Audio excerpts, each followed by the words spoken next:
Good morning friends. Gujarat માધ્યમિક અને ઉચ્ચતર માધ્યમિક શિક્ષણ બોર્ડ ગાંધીનગર દ્વારા પ્રસારિત થતા આ શૈક્ષણિક પ્રોગ્રામમાં આપ સૌનું સ્વાગત છે. મિત્રો, અગાઉના લેક્ચરમાં મેં એડિટિંગ વિશે વાત કરી હતી. એ જ વાત હું આ લેક્ચરમાં પણ કરવા માગું છું. આપણે જોયું હતું કે લખાણમાં ભૂલો સુધારવા માટે એડિટિંગના કેટલાક બાબતોને જે ખ્યાલ રાખવાની હોય છે એમાંથી સિંગ્યુલર પ્લુરલ એટલે કે એકવચન બહુવચન, સબ્જેક્ટ વર્બ કોન્કર્ડ, ટેન્સ એટલે કે વર્બ, આ બાબતોનો આપણે ખ્યાલ મેળવ્યો હતો.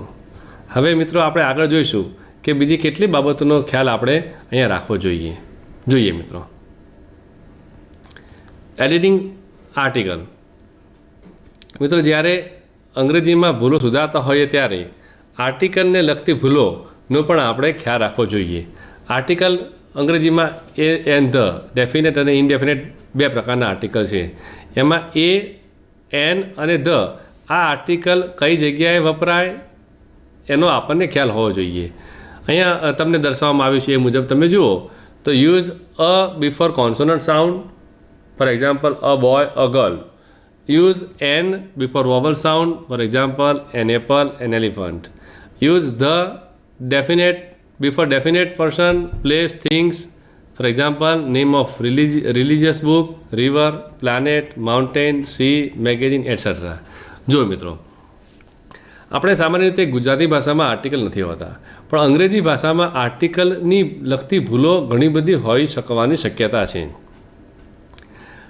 કાઉન્ટેબલ નાઉન હોય અને એ જે ગણી શકાય છે તેવા નામ, જથ્થાવાચક નામમાં સામાન્ય રીતે આર્ટિકલ આવતા નથી. એટલે પહેલાં તો આપણને એ ખ્યાલ હોવો જોઈએ કે આર્ટિકલ ક્યાં આવે અને ક્યાં આર્ટિકલ ન આવે.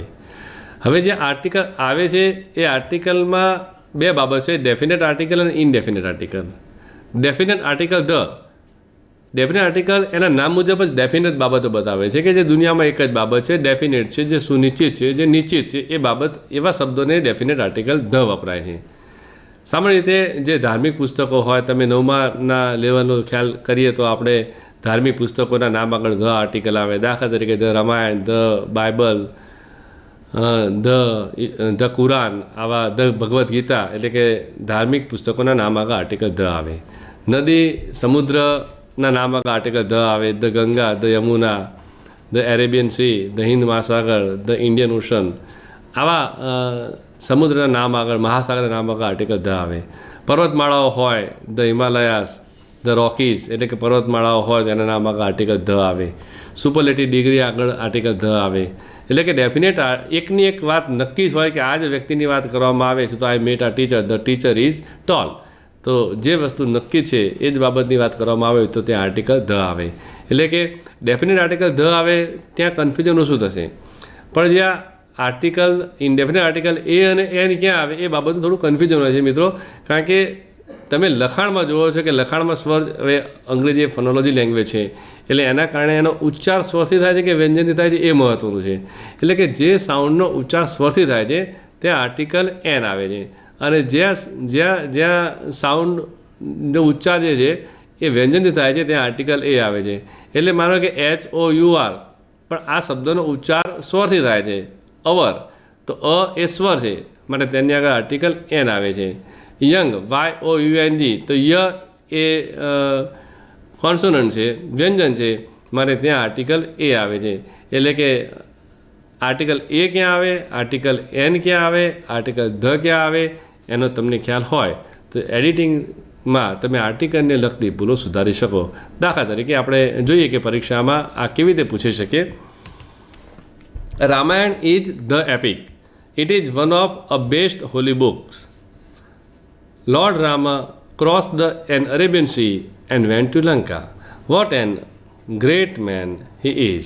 જો મિત્રો, અહીંયા અ રામાયણ ઇઝ ધ એપિક, તો મેં તમને કહ્યું એ મુજબ રામાયણ એ ધર્મ પુસ્તક છે અને ધર્મ પુસ્તકના નામ આગળ આર્ટિકલ ધ આવે. એટલે અહીંયા એ રામાયણ નહીં પણ ત્યાં ધ રામાયણ આવે. તો the Ramayana is the epic. Epic એ શબ્દની આગળ ધ નહીં આવે પણ ત્યાં એન એપિક એટલે કે મહાકાવ્ય, તો ત્યાં ધની જગ્યાએ એન આવશે. વાક્ય બનશે the Ramayana is an epic. It is one of a best holy books. Best એ સુપરલેટિવ ડિગ્રી બતાવે છે, અને સુપરલેટિવ ડિગ્રી બેસ્ટ બતાવે છે ત્યાં આર્ટિકલ એ નહીં પણ ત્યાં એને સ્થાને ધ આવશે. Lord Rama cross the an Arabian Sea. Arabian Sea અરબી સમુદ્ર એ સમુદ્રનું નામ છે, ત્યાં આર્ટિકલ ધ આવે છે, માટે ત્યાં એનને સ્થાને ધ આવશે. And went to Lanka.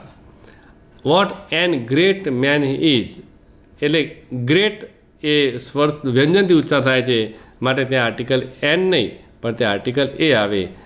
તો આ ભૂલોને આપણે આર્ટિકલને લગતી ભૂલો છે એવી રીતે સુધારી શકીએ. એ પછી આર્ટિકલને લગતી ભૂલોને બાદ બીજી જે ભૂલો આવે છે એ જોઈએ આપણે. તો એડિટિંગ ઓફ પ્રેપોઝિશન.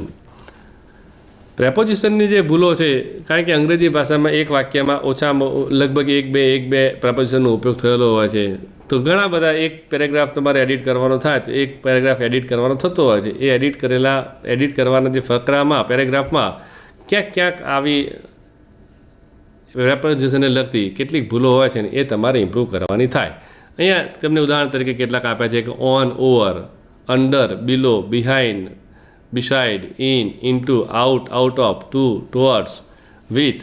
આવા ઘણા બધા પ્રેપોઝિશન ઇંગ્લિશમાં છે. તો એ ચોક્કસ પ્રેપોઝિશનનો ખ્યાલ તમારે હોવો જોઈએ, અને એ ખ્યાલને આધારે તમે પ્રેપોઝિશનને લગતી ભૂલોને સુધારી શકો. ઓન, ઓવર બંનેમાં કેટલોક તફાવત, બંનેનો મતલબ ઉપર થાય છે, પણ બંનેનો તફાવતનો પણ આપણને ખ્યાલ હોવો જોઈએ. ઓન એટલે અડીને ઉપર, અને ઓવર એટલે વધારે ઊંચાઈએ. દાખલા તરીકે એમ કહેવામાં આવે કે the book is on the table, તો ત્યાં ઓન ઉપયોગ થાય. અને ધ ફેન ઇઝ ઓવર અવર હેડ. પંખો માથા ઉપર છે, જો માથા ઉપર પંખો ઉપાડ્યો હોય તો ત્યાં ઓન આવે, પણ જો સીલિંગને આધારે પંખો ફરતો હોય તો ત્યાં ઓવર આવે. તો આ બાબતનો આપણને ખ્યાલ હોવો જોઈએ. અંડર એટલે નીચે અને બિલો એટલે નીચે. અંડરનો ઉપયોગ ક્યાં થાય અને બિલોનો ઉપયોગ ક્યાં થાય એ બાબતનો આપણને ખ્યાલ હોય તો તમે એવી ભૂલ સુધારી શકો. બિહાઇન્ડ એટલે પાછળ, અને બિસાઇડ એટલે બાજુમાં. બંને એક જેવા લાગતા શબ્દ છે, બિહાઇન્ડ અને બિસાઇડ. કે ત્રીજો શબ્દ છે મિત્રો બિસાઇડ્સ. બિસાઇડ્સ એટલે તદ ઉપરાંત. તો બિસાઇડ્સ તો આખો શબ્દ જ અલગ થઈ જાય છે. ઘણી વખત બિસાઇડ અને બિસાઇડ્સ બે ઓપ્શન આપ્યા હોય છે, બે ઓપ્શનમાંથી એક તમારે પસંદ કરવાનો થાય. તો બિસાઇડ એટલે બાજુમાં, અને બિસાઇડ્સ એટલે ઇન એડિશન ટુ, તદ ઉપરાંત એવો મતલબ થાય છે. એટલે એવા શબ્દોનો તમને ખ્યાલ હોવો જોઈએ. ઇન અને ઇનટુ. ઇન એટલે અંદર, ઇનટુ એટલે બહારથી અંદર. આ પણ એક કન્ફ્યુઝન કરતું પ્રેપોઝિશન છે.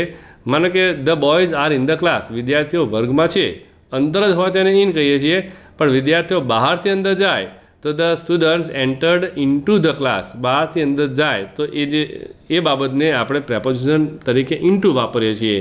આઉટ એટલે બહાર, અને અંદરથી બહાર જાય તો આઉટ ઓફ શબ્દનો ઉપયોગ કરતા હોઈએ છીએ.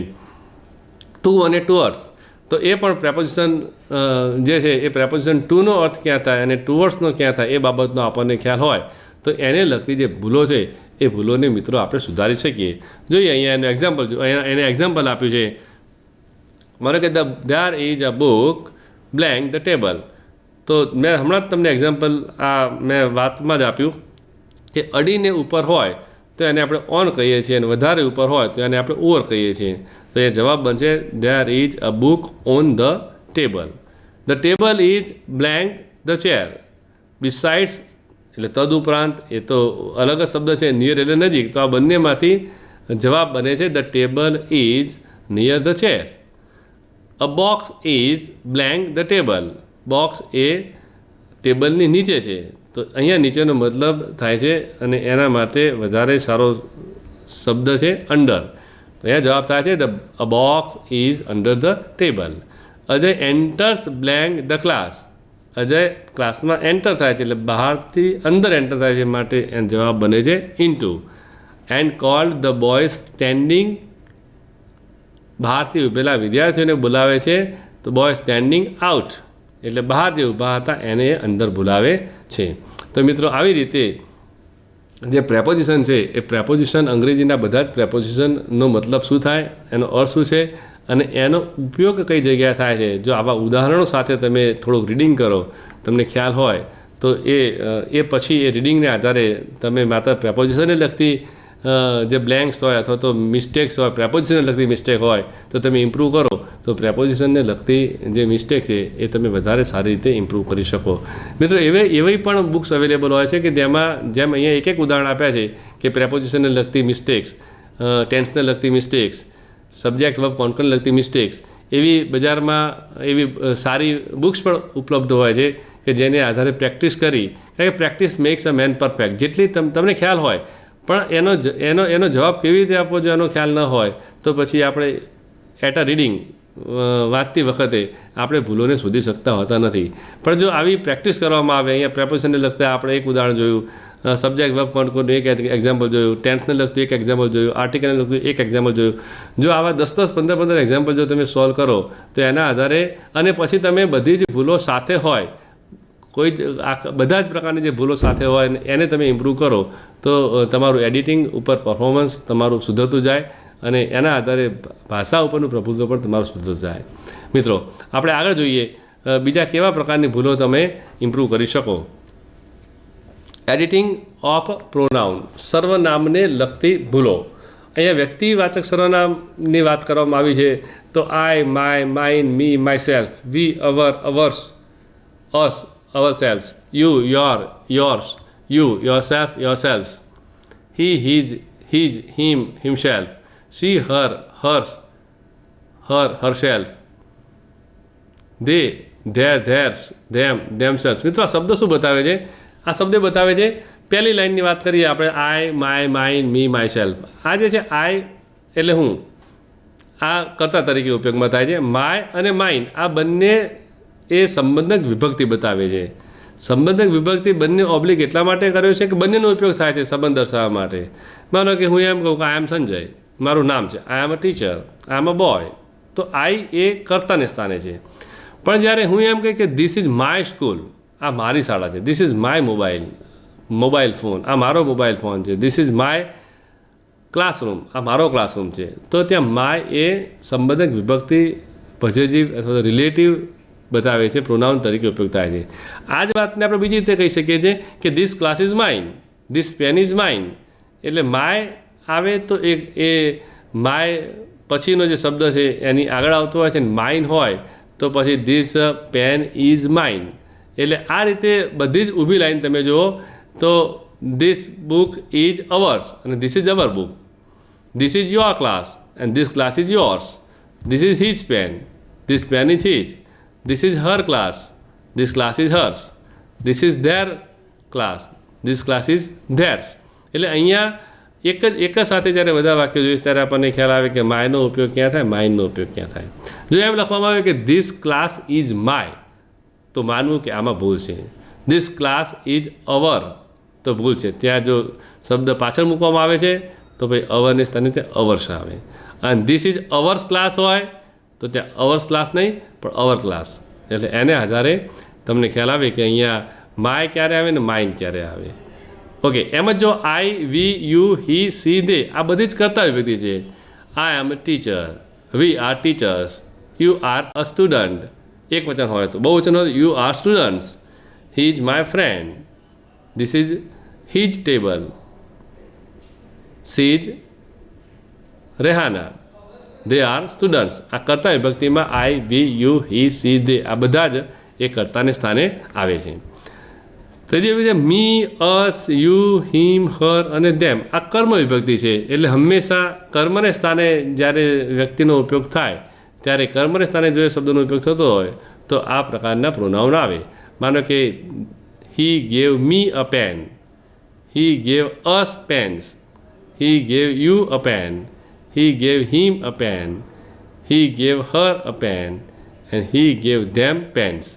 એટલે જો માનો કે કર્મ વિભક્તિ તરીકે ઉપયોગ કરવાનો હોય તો મી, અસ, યુ, હિમ, હર અને ધેમ આવે.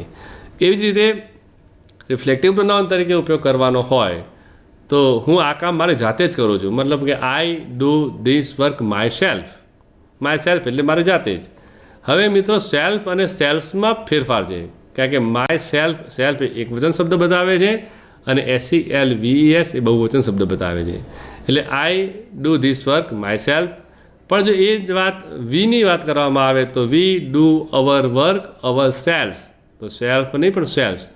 મિત્રો, આમાં કન્ફ્યુઝન ખાસ થાય છે યોર સેલ્ફ અને યોર સેલ્ફમાં.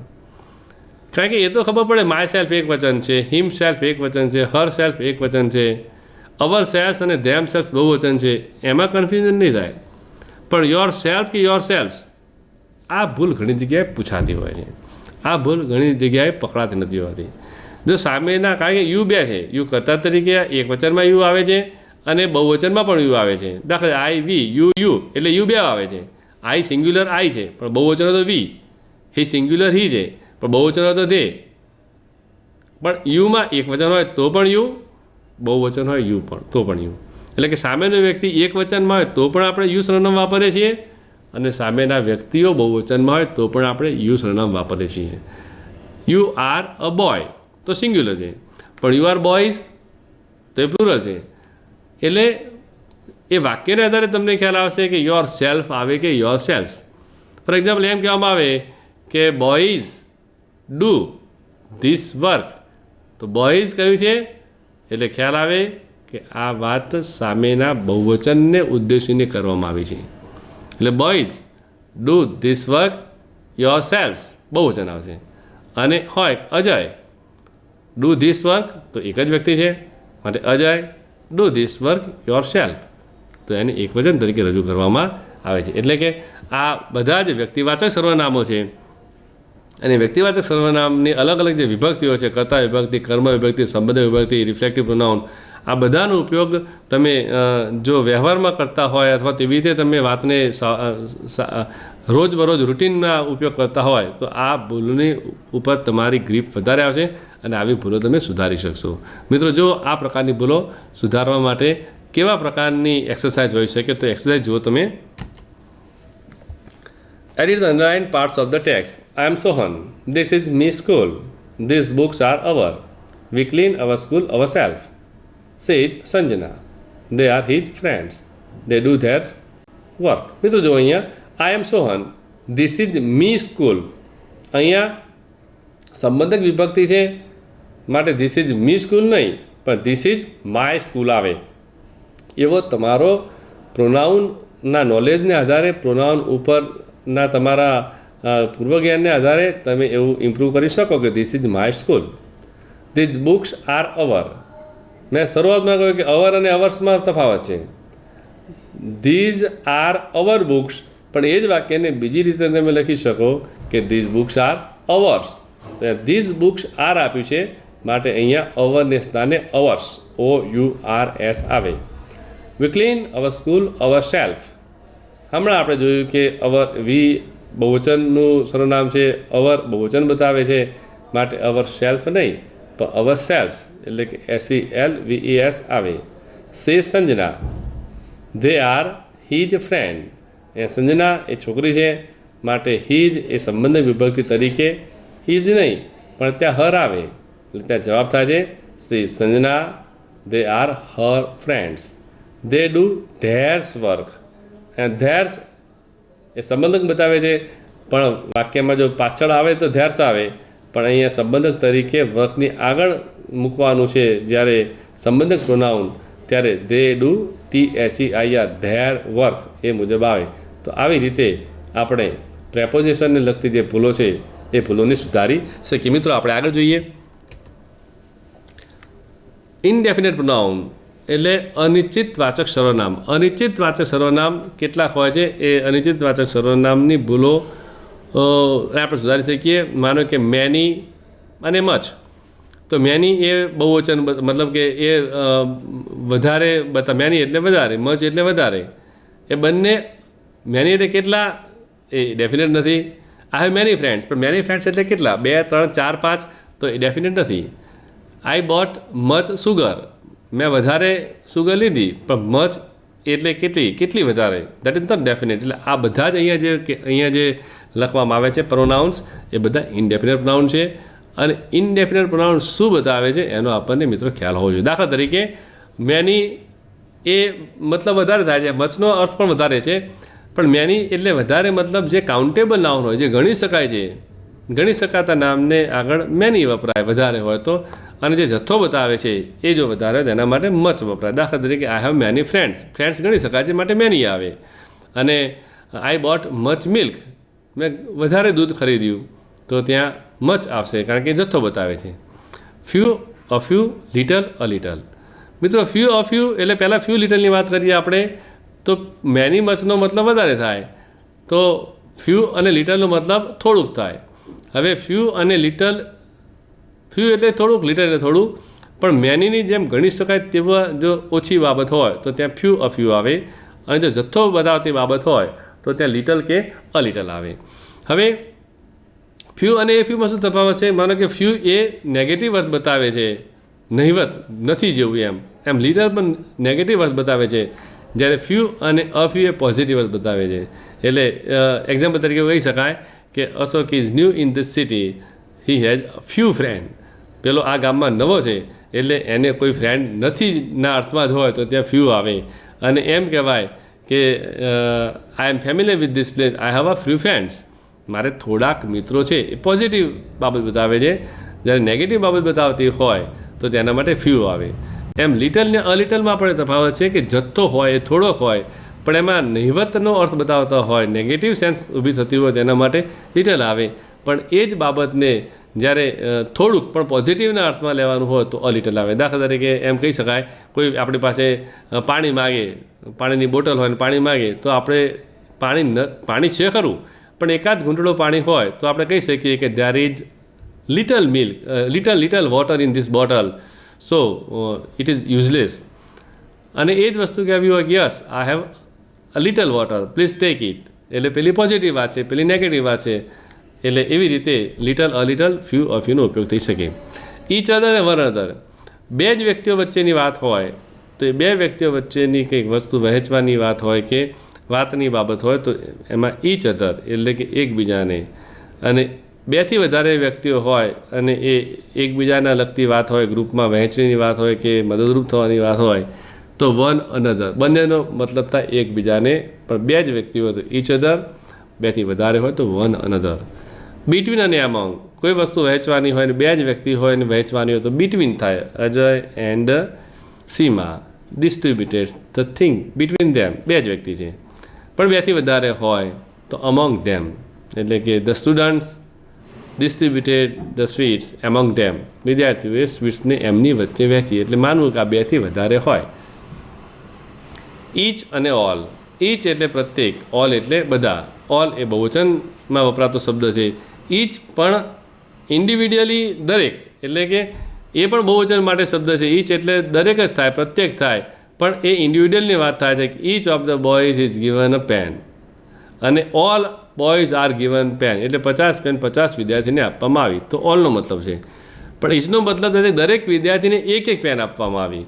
એટલે ઈચ એ જો એવો સેન્સનો ઉપયોગ થતો હોય કે એક એક વિદ્યાર્થીને માર્ગદર્શન આપવામાં આવ્યું, માનો કે all students are given guidance, વર્ગખંડમાં બધા વિદ્યાર્થીઓને માર્ગદર્શન આપવામાં આવ્યું. અને એ જ વાત એમ કહેવામાં આવે કે each of the boys is given guidance in the class, મતલબ કે દરેકે દરેક વિદ્યાર્થીને ઇન્ડિવિડ્યુઅલી આ બાબતનું માર્ગદર્શન આપવામાં આવ્યું. એટલે એ બંને વચ્ચે એટલો તફાવત છે. સિન્સ અને ફોર, મિત્રો સિન્સ અને ફ્યોર એ બંને ટાઈમના પીરિયડ માટે બતાવવામાં આવે છે, પણ બંનેમાં તફાવત એ છે કે since indicates the point of time and for indicates the period of time. એટલે કે હું છેલ્લા 3 વર્ષથી અહીંયા છું તો it is called period of time, તો ત્યાં ફોર વપરાય. પણ એમ કહેવાય કે હું 2012થી અહીંયા જોબ કરું છું તો 2012 એ પોઈન્ટ ઓફ ટાઈમ બતાવે છે, તો ત્યાં મારે લખવું પડે સિન્સ 2012. એમ માનો કે since Monday, since Tuesday, since my birth date, એટલે જ્યાં ચોક્કસ સમય બતાવવામાં આવે છે, since morning, since evening, since Diwali, આ બધા શબ્દો એ ચોક્કસ સમયનો પોઈન્ટ બતાવે છે, માટે ત્યાં સિન્સ આવે. અને for 1 minute, for 2 minutes, for a day, for a week, for last year, for last few years, એટલે આ બધા શબ્દો એ સમયના ગાળાને ઇન્ડિકેટ કરે છે, માટે એમની સાથે ફોર આવે. ઓલ અને નન, ઓલ એટલે બધાના સમૂહની વાત થાય તો ઓલ, નન એટલો મતલબ એ છે કે કોઈ નહીં, એટલે ઇન્ડિવિડ્યુઅલી નોટ, એમ બધા નથી. અને નનનો મતલબ એ છે કે જેમ ઈચ અને ઓલની વાત કરી છે એવી જ ઓલ અને નનની વાત થાય છે, કે નન એટલે ઇન્ડિવિડ્યુઅલી એક એક વ્યક્તિની વાત થાય છે, અને એ નકારમાં વાત હોય તો નન થાય છે, અને બધાના સમૂહની વાત હોય અને નકારની વાત હોય ત્યાં ઓલનો ઉપયોગ કરવામાં આવે છે.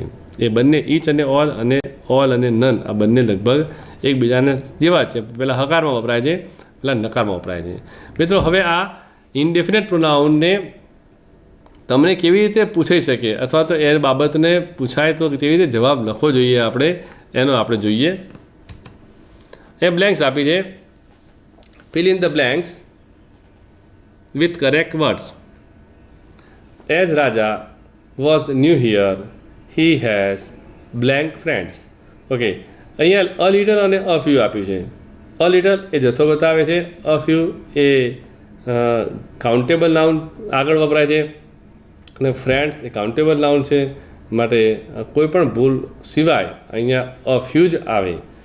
As Raja was new in here, he has a few friends. બીજું વાક્ય છે he distributed clothes blank his friends. એને એના મિત્રો વચ્ચે કપડાં વહેંચ્યા. હવે હિજ ફ્રેન્ડ્સ એટલે અહીંયા હિજ ફ્રેન્ડ્સ એ બે જ હોત તો બિટવીન આવે અને બેથી વધારે તો અમોંગ આવે. પણ અહીંયા બે નથી બતાવ્યા કે વધારે નથી બતાવ્યા. તો એક બેઝિક નિયમ એવો હોય છે કે જો નથી બતાવ્યા તો હિજ ફ્રેન્ડ્સ એટલે બહુવચન માનવું. એટલે અહીંયા હિજ ફ્રેન્ડ્સ માટે અહીંયા બિટવીન કરતાં વધારે એપ્રોપ્રિએટ એમોંગ આવે. જો ટુ ફ્રેન્ડ્સ લખ્યું હોત તો બિટવીન આવે, પણ ટુ ફ્રેન્ડ્સ ઇન્ડિકેટ નથી કર્યું માટે એવું આપણે માની લેવાનું કે બેથી વધારે હશે. તેથી એમોંગ એ વધારે એપ્રોપ્રિએટ જવાબ બને. એટલે પહેલાંમાં જવાબ આવશે ફ્યુ ફ્રેન્ડ, બીજામાં આવશે અમોંગ હિઝ ફ્રેન્ડ્સ. આગળ જોઈએ blank of them has blank clothes.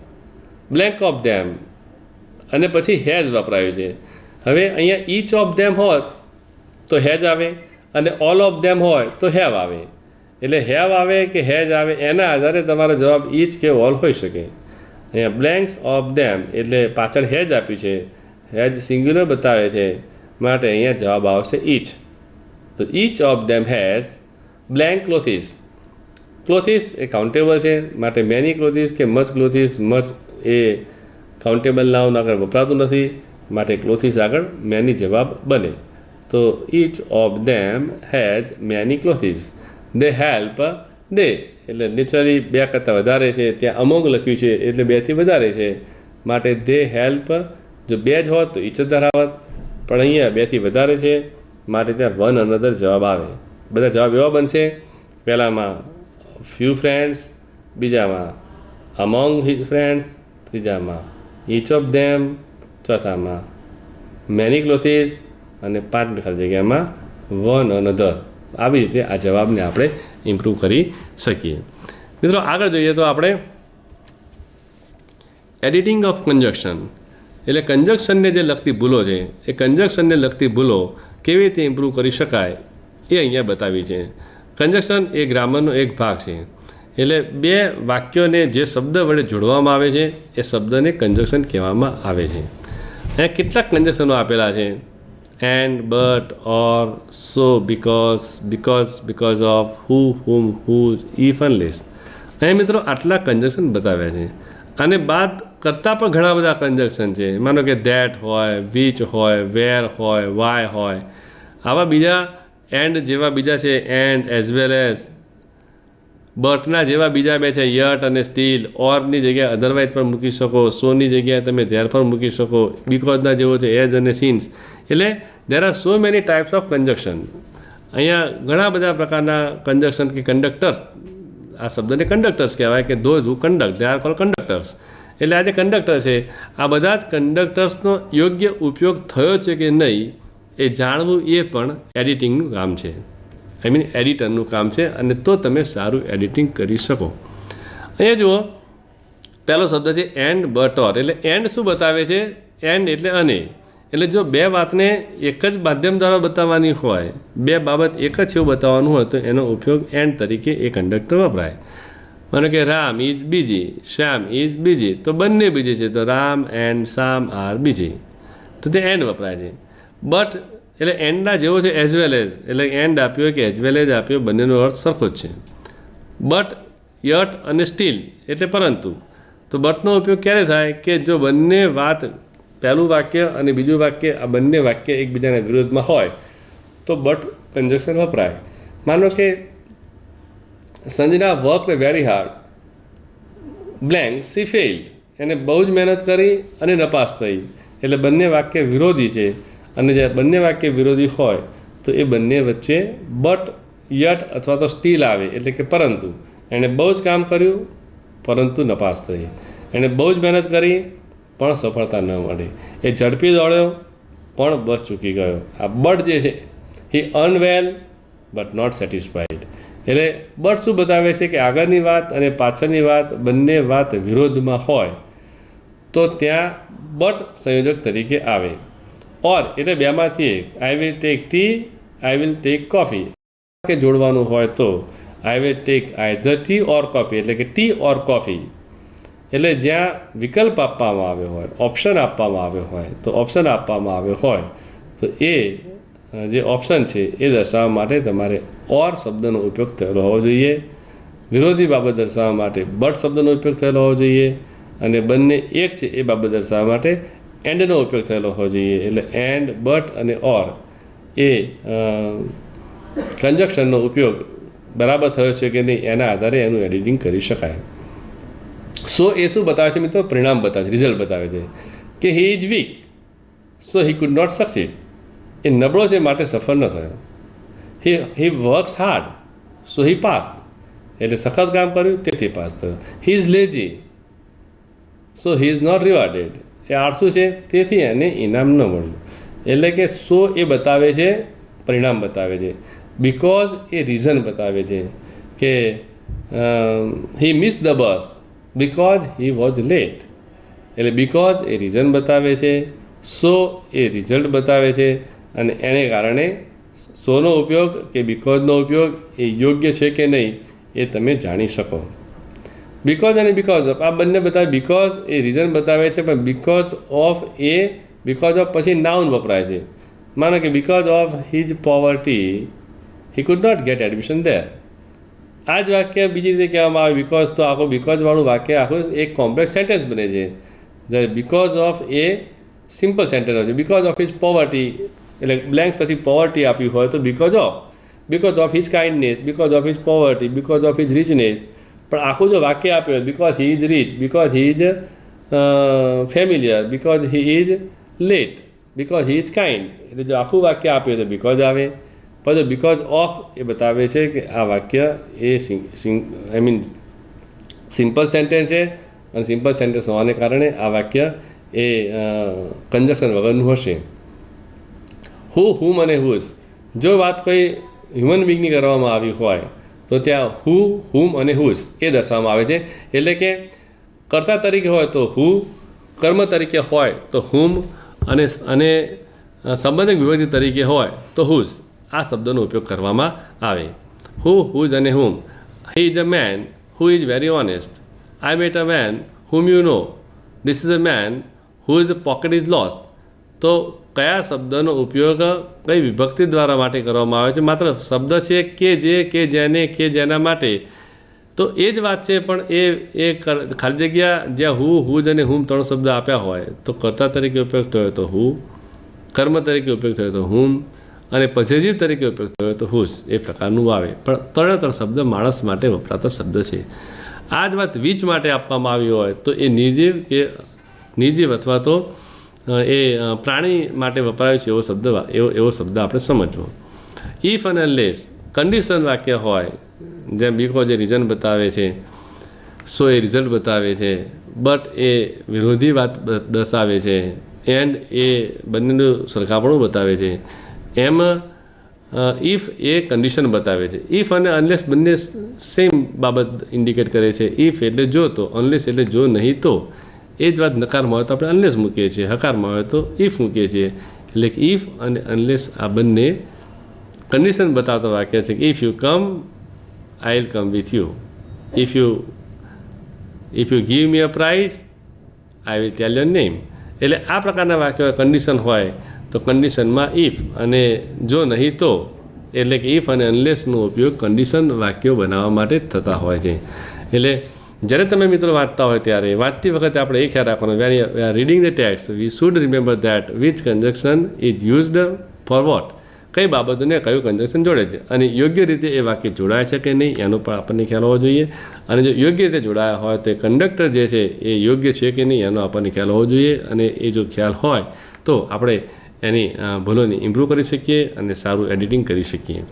આ કન્જક્શનની વાત થઈ મિત્રો. કેટલાક કોર્ડિનેટ કન્જક્શન હોય છે કે કો રિલેટિવ કન્જક્શન હોય છે, કોર્ડિનેટ નહીં પણ કો રિલેટિવ, કે બંને સાથે વપરાતા હોય છે. આ તો તરત ખ્યાલ આવે. માનો કે કેટલાક એ પ્રકારના હોય છે કે જોડકા જ આવે, એ કો રિલેટિવ કન્જક્શન હોય છે, બે સાથે જ આવતા હોય. જો સાથે આવતા હોય એક આવે તો બીજું આવવું જોઈએ. માનો કે આઈધર ઓર, તો આઈધર હોય તો બાજુમાં ઓર હોય જ. આઈધર નોર તો હોય નહીં, કે નાઈધર નોર, નાઈધર આવે તો બાજુમાં નોર જ હોય, નાઈધર ઓર તો હોય નહીં. એટલે કેટલાક જે કન્જક્શન છે એ કન્જક્શન એ કો રિલેટિવ હોય છે. માટે એ જોડકાઓનો આપણને ખ્યાલ હોય તો કેટલીક ભૂલોને ઇમ્પ્રૂવ કરી શકીએ આપણે. જુઓ મિત્રો, એવા કો રિલેટિવ કન્જક્શન કયા કયા છે એ જોઈએ. એ પહેલાં આપણે ખાલી જગ્યા જોઈએ કે હુજ, એટલે કે આની ખાલી જગ્યા જુઓ. I met a musician blank you know, તો અહીંયા કર્તા તરીકે છે ઉપયોગ માટે આવશે who. His sister is in USA blank he cannot go. હવે યુએસએમાં છે અને તેથી એની સિસ્ટર યુએસએમાં છે, પરંતુ એ ત્યાં જઈ શકતો નથી કારણ કે એના માટે પાસપોર્ટ જોઈએ મિત્રો. એટલે ત્યાં આવશે but he cannot go there because of his poverty. અહીંયા હિઝ પોવર્ટી આપી છે એટલે બિકોઝ નહીં, કારણ કે પાછળ એક નાઉન દર્શાવવામાં આવ્યું છે, માટે હિઝ પોવર્ટી. અને જો હી ઇઝ પુઅર આપ્યું હોત તો ત્યાં બિકોઝ આવત, એટલે અહીંયા બિકોઝ ઓફ આવશે. He stays there, he stays here, એ અહીંયા રહેશે બ્લેન્ક પ્લે મ્યુઝિક, અહીંયા રહેશે અને મ્યુઝિક વગાડશે. એટલે અહીંયા એની એડિશનલની વાત થાય છે, ઇન એડિશન ટુ, એટલે ત્યાં એન્ડ શબ્દ આવશે. He is happy blank he will never go, તે અહીંયા બહુ ખુશ છે તેથી, એટલે સો અથવા ધેરફોર એ રિઝલ્ટ બતાવે છે, અને સો કે ધેરફોર તેથી તે ત્યાં જવા માગતો નથી. હી વિલ નેવર ગો, એટલે આ મુજબ આના જવાબ અહીંયા થાય. મેં તમને કહ્યું એ મુજબ કો રિલેટિવ કન્જક્શન એટલે કે બે કન્જક્શન સાથે આવે એવા કેટલાક જોડકા જોઈએ મિત્રો આપણે. બોથ એન્ડ એટલે બંને, such as, the same as, so that, neither nor, either or, hardly when, no sooner than, not only but also. મિત્રો આ બધા જ જે કન્જક્શન છે કો રિલેટિવ કન્જક્શન છે.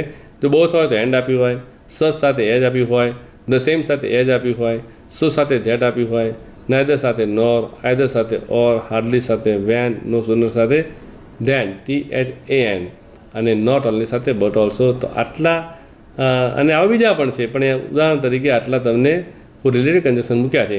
પરીક્ષામાં મિત્રો આ પૂછાય તો કેવી રીતે પૂછી શકે જુઓ તમે. હાર્ડલી હેડ આઈ સીન હિમ, એટલે હાર્ડલી આવ્યું છે માટે એની સાથે ધ્યાન નહીં આવે પણ વેન આવશે. જો નો સુનર હોત તેની સાથે ધ્યાન આવત. I informed you he has blank dress blank you wear, એની સો કે the same as you wear, તો અહીંયા આવશે he has the same dress, એવો જ ડ્રેસ છે એઝ યુ વેર, તમે જેવો પહેર્યો છે એવો જ ડ્રેસ એની પાસે છે. ઇઝ પ્રાઉડલી, સો એવો અભિમાની છે તેથી હું એને મળવા માગતો નથી કે સાંભળવા માગતો નથી, એવી જ વાત હોઈ શકે કારણ કે પ્રાઉડલી છે માટે આઈધર ઓન નહીં પણ તે નાઈધર નોર આવી શકે. He is proudly, so I neither called him nor listen to him. અભિમાની છે માટે, અને કદાચ એ પ્રાઉડની જગ્યાએ બીજો શબ્દ મૂક્યો હોત તો આઈધર ઓર થઈ ગયું હોત. એટલે કયા શબ્દનો કેવો ઉપયોગ થાય છે એ વાક્યરચનાને આધારે આપણે આ પ્રકારના કોરિલેટિવ કન્જક્શનનો ઉપયોગ કરી શકીએ. અને આમાં બેનિફિટ એ છે મિત્રો કે એકનો જવાબ સાચો પડે. માનો કે આઈધર, તમને ખ્યાલ આવે કે બેમાંથી એક તો આઈધર હોય તો બાજુમાં ઓર જ હોય, નાઈધર હોય તો બાજુમાં નોર જ હોય, એટલે એનો જવાબ એકની સાથે તમારા બંને જવાબ સાચા પડવાની શક્યતા વધારે હોય છે. એટલે એક ઇન્ડિકેશન મળે છે. બોથ આપ્યો હોય તો સાથે સામે એન્ડ આવે, એટલે એના કારણે આ પ્રકારના શબ્દો આપ્યા હોય તો તમને સમજવામાં સરળતા રહે છે. એટલે આવા પ્રકારની ખાલી જગ્યાઓ સમજવામાં સરળ હોય છે. મિત્રો આગળ જોઈએ કે બીજું કેવી રીતે એડિટિંગ આપણે બીજા મુદ્દાઓને ધ્યાનમાં રાખીએ. કેટલાક મિત્રો કન્ફ્યુઝિંગ વર્ડ છે અને કન્ફ્યુઝિંગ વર્ડ તમને કન્ફ્યુઝ કરે છે. માનો કે ક્વાઇટ અને ક્વાઇટ, પીસ અને પીસ, હોલ અને હોલ, ફ્રોમ, એસેપ્ટ, એક્સેપ્ટ, અને ત્રીજો શબ્દ છે એક્સપેક્ટ, લીવ અને લીવ, ડિયર, પ્લેસ, પેલેસ, અને there are so many others. બીજા પણ આવા ઘણા બધા હોય છે. હવે અહીંયા ક્વાઇટ અને ક્વાઇટ, એકનો મતલબ થાય છે શાંતિ, ક્વાઇટ, અને બીજો છે તદ્દન. પીસ અને પીસ, એકનો મતલબ છે શાંતિ, બીજાનો મતલબ થાય છે પીસ એટલે ટુકડો. હોલ અને હોલ એટલે દર, HOLE, હોલ એટલે સમગ્રતાની વાત થાય છે. ફોર્મ અને ફોર્મ આપણે જે ભરીએ છીએ એક્ઝામિનેશન ફોર્મ, અને ફ્રોમ એક પ્રેપોઝિશન છે. એક્સેપ્ટ અને એક્સેપ્ટ, અને ત્રીજું એક્સપેક્ટ, એટલે ધારવું, એક્સેપ્ટ સિવાય, એસેપ્ટ સ્વીકારવું. આ ત્રણના લખવામાં લગભગ સરખા સ્પેલિંગ છે, ઉચ્ચાર લગભગ સરખા છે, પરંતુ એના અર્થ અલગ અલગ છે. એટલે એ ચોક્કસ અર્થ દર્શાવે છે કે નહીં એ બાબતનો આપણને ખ્યાલ હોવો જોઈએ. લીવ એટલે છોડવું અને લીવ એટલે રહેવું. બોલવામાં બંને સરખા શબ્દ છે, પણ લીવ અને લીવ બંનેના અર્થમાં ફેર છે. ડિયર ડિયર પ્રોનાઉન સરખા થાય છે. ડિયર એટલે વહાલું, ડિયર એટલે નેમ ઓફ એનિમલ. પ્લેસ સ્થળ અને પેલેસ મહેલ.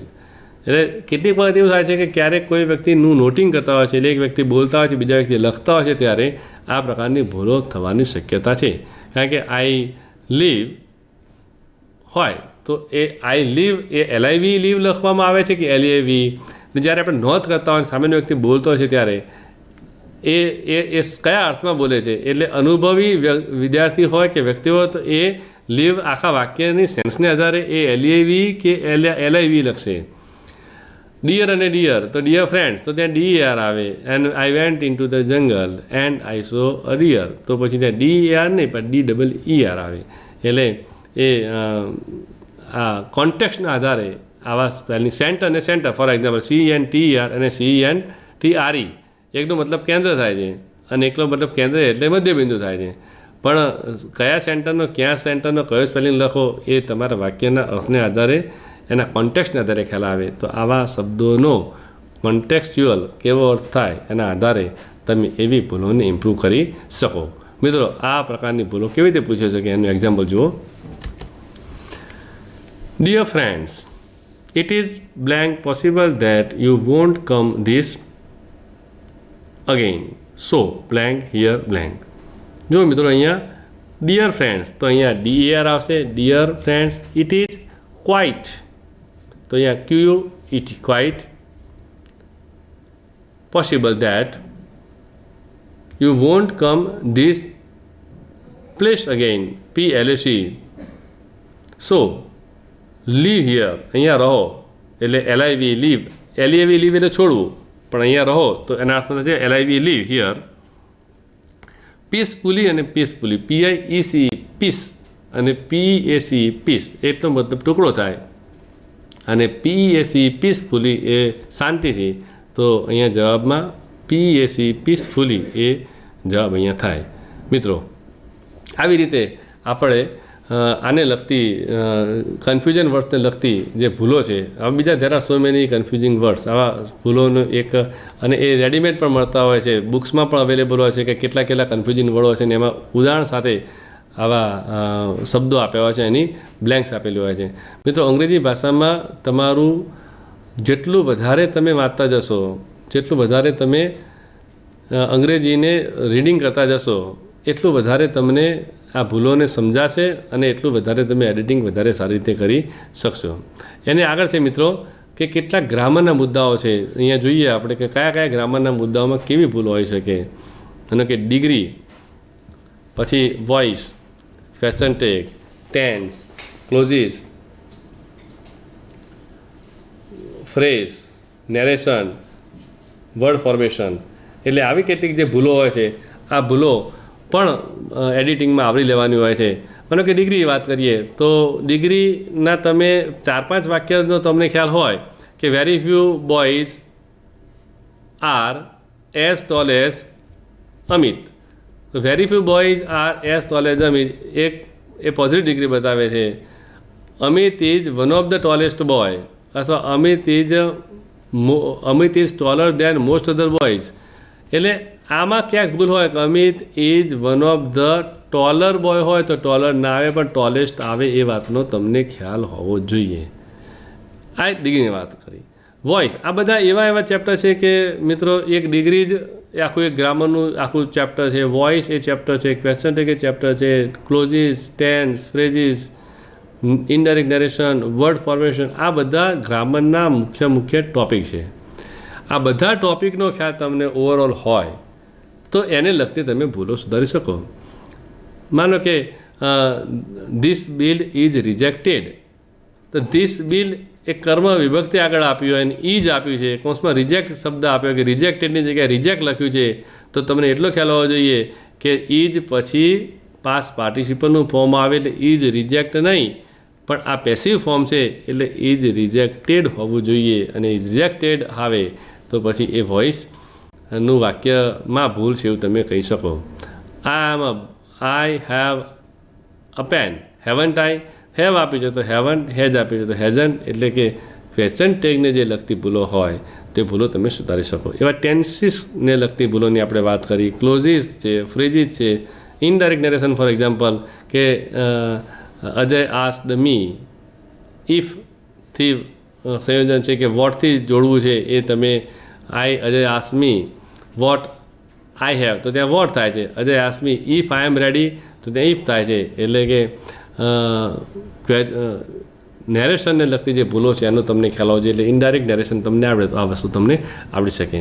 એટલે આ બધા ગ્રામરની ભૂલોનો તમને ખ્યાલ હોય તો તમે એને ઇમ્પ્રુવમેન્ટ કરી શકો. જોઈએ આ કેવી રીતે પૂછી શકે. Blank I reached to the school, I blank that one of the blank students fail. આ બધા ગ્રામર લગતી ભૂલો અહીં આપી છે. વેન આઈ, ટીલની જગ્યાએ when I reached to the school, I FOUND, found આ કાર્ડને લગતી ભૂલ છે. આવું ફાઉન્ડ પછી ધેટ એટલે એ ઇન્ડાયરેક્ટ થાય છે, વાય નહીં પણ ધેટ. વન ઓફ ધ આપ્યું છે સુપરલેટિવ ડિગ્રી છે, આ ડિગ્રીને લગતું વાક્ય છે તો ક્લેવરેસ્ટ આવશે. Students, one of the clever students have અને હેડ તો અહીંયા પાસ્ટ ટેન્સની વાત છે માટે હેડ મૂકીશું. Had failed. It blank to his parents, it will be informed to his parents. એ પેસિવ રચના છે એટલે ગ્રામરના આધારે આપણે આટલા વાક્યોના જવાબ લખી શકીએ. મિત્રો અહીંયા મિક્સ્ડ એક્સરસાઇઝ આપી છે. આ બધા જ કારણે લખી મિક્સ એક્સરસાઇઝ છે. સિન્સ બ્લેન્ક, અહીંયા પહેલી જ બ્લેન્ક છે technology have played important blank. તો પહેલી જે બ્લેન્ક છે તો પહેલી બ્લેન્કમાં 4 ઓપ્શન આપ્યા છે. સિન્સ બ્લેન્ક્સ ટેકનોલોજી તો સાયન્સ એન્ડ ટેકનોલોજી તો એન્ડ એ સાચો જવાબ છે. Have played blank important blank in the field of health care. અહીંયા એ, ધ, એન અને નન તો અહીંયા આર્ટિકલ નન આવશે કારણ કે એન આવશે એટલે ઇમ્પોર્ટન્ટ આગળ એન આર્ટિકલ આવે. Important blank in the field એટલે બ્લેન્ક અહીંયા રોલ અને રોલ તો અહીંયા ROLE રોલ આવશે. Blank disease can be cured એ ચોથા નંબરે. Much, little, many disease countable છે માટે મેની ડિસીઝ આવશે. અને now blanks invention of different medicine અહીંયા આવશે ઇન્સ્ટેડ ઓફ તો બિકોઝ ઓફ એટલે કે ને કારણે ઘણી બધી શોધને કારણે એને કંટ્રોલ કરી શકાય છે. Because of is the right answer. અને છેલ્લે છે any kind of surgery can be easily carried સાથે ફ્રેઝ તરીકે કયો શબ્દ આવે છે કેરીડ સાથે કેરીડ આઉટ શબ્દ આવે માટે એ એનો સાચો જવાબ છે. બીજી પણ એક્સરસાઇઝ મિત્રો આવી ઘણી બધી એક્સરસાઇઝ તમે કરી શકો છો. ઇન શોર્ટ કે એડિટિંગ કરતી વખતે આ બધા મુદ્દા નાના જેવા બીજા ઘણા બધા મુદ્દાઓનો જો તમે ખ્યાલ રાખો અને એ બાબત ઉપર તમે પ્રભુત્વ મેળવો તો ભાષા ઉપરનું તમારું પ્રભુત્વ વધારે સારું થયું આપણે કહી શકીએ અને તમે સારું એડિટિંગ કરી શકો. મિત્રો એડિટિંગ એ એક આર્ટ પણ છે. તમે જેટલી પ્રેક્ટિસ વધારે કરશો એટલી માસ્ટરી તમારામાં આવતી જશે, એટલા વધારે તમે સારા થતા જશો. મિત્રો ભાષામાં લેંગ્વેજીસમાં એક એડિટરની અલગ પોસ્ટ પણ હોય છે. જો તમે સારું એડિટિંગ કરી શકતા હોય તો ઘણી બધી જગ્યાએ તમે એક સારા એડિટર તરીકે કામગીરી કરી શકો છો. અને માત્ર એડિટિંગનું કામ કરતા હોય એવા પણ અત્યારે ઘણા લોકો છે. એટલે તમે આ તમારી સ્ટાન્ડર્ડ 9થી જો તમે એવું વિચારો કે મારે એડિટિંગ કરવું છે તો એડિટિંગ એક આખી પ્રોફેશનલ એક વ્યવસાય પણ છે. અને એ વ્યવસાયમાં પણ તમે એક એડિટિંગના વ્યવસાયમાં પણ તમે જઈ શકો છો. એટલે ભાષાના આવા નાના નાના મુદ્દાઓનો એક સમૂહ બનાવી અને એક એડિટિંગની આખી કલા તમે હસ્તગત કરો તેવી આશીષ સાથે એવા શુભાશીષ સાથે મારી વાતને હું પૂર્ણવિરામ આપું છું. Wish you all the best અને થેન્ક યુ વેરી મચ. અંગ્રેજીમાં ખૂબ વાંચો અને અંગ્રેજી ભાષા પર શું સારું એવું પ્રભુત્વ તમે મેળવો. ખૂબ પ્રગતિ કરો. Thank you.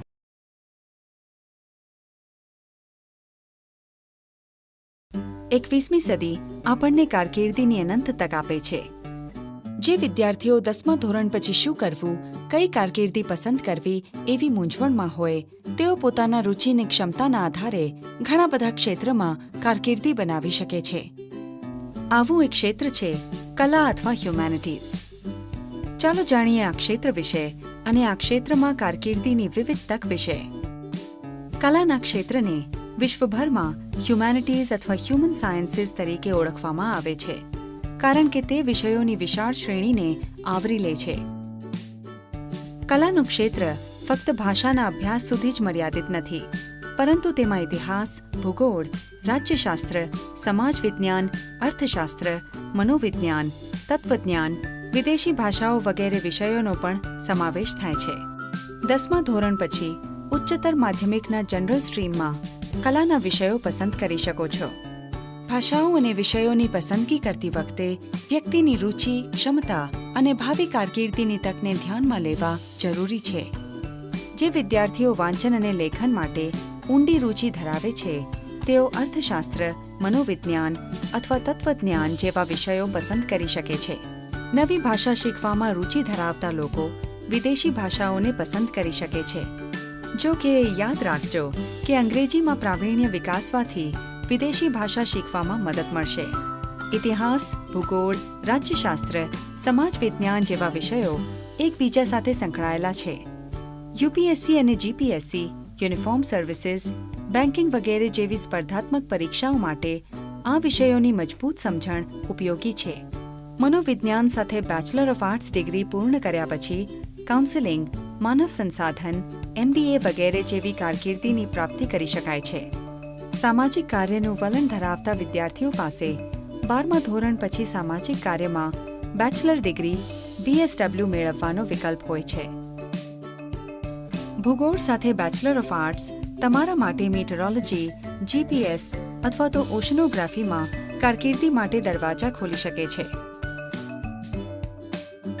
અર્થશાસ્ત્ર સાથે બેચલર ઓફ આર્ટ્સ તમારા માટે management, finance, business analytics, market research, ગ્રામીણ અર્થશાસ્ત્ર અથવા શેર બજારોમાં કારકિર્દીના પાયા નાખી શકે છે. જર્નલિઝમ અને માસ કમ્યુનિકેશન જેવા ક્ષેત્રોમાં પણ કલા ઉપયોગી છે. ઉપરાંત library science, museum studies, archaeology અને એન્થ્રોપોલોજીના ક્ષેત્રે ઘણી કારકિર્દીની તક છે. વિદેશી ભાષાના અભ્યાસ પછી અનુવાદમાં ઘણી તક છે. પ્રવાસી માર્ગદર્શક એટલે કે ભૂમિયા તરીકે કામ કરવું એ પણ એક આશાસ્પદ કારકિર્દી છે. જો કે કલા શાખા ઘણીવાર સામાન્ય અને ઓછી મોહક માનવામાં આવે છે, પરંતુ આજના યુગમાં તે વિશાળ સંભાવના ધરાવે છે. જો કલાના ક્ષેત્રમાં અભ્યાસ ઊંડાણથી, ગાઢ વાંચન અને લેખનની ટેવ અને ગાઢ ચિંતન સાથે કર્યો હોય તો આ ક્ષેત્રમાં તકની અછત નથી. કલા અથવા હ્યુમેનિટીઝ ઘણી સફળ કારકિર્દી માટે પાયો નાખ્યો છે. જો કોઈ નવી તક શોધવાની ઈચ્છા હોય તો કલા ચોક્કસપણે ઘણી નવી ક્ષિતિજોને ખોલશે. આ ક્ષેત્રમાં ઉપલબ્ધ રુચિ, ક્ષમતા અને અસંખ્ય તકના આધારે તમારા સપનાની કારકિર્દી પસંદ કરવાનું શક્ય છે.